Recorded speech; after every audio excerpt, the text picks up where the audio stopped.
ხახო თქვენ მართლა ჯერათ იმის, რომ ადამიანი, რომელიც თავის უბანს იქით ვერ გასულა და ვერ გამცდარა თავის უბანს, ის იქნება თქვენი მხსნელი?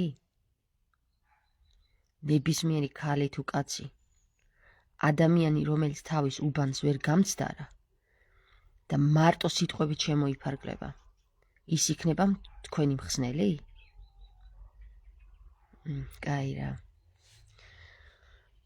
აი, ზუსტად ეს კადრი შეეფერება ისეთ ადამიანს, რომელიც თავის უბანს იქით ვერ გამცდარა და ბევრს გაიმედებთ, რომ ის იქნება თქვენი მხსნელი რა.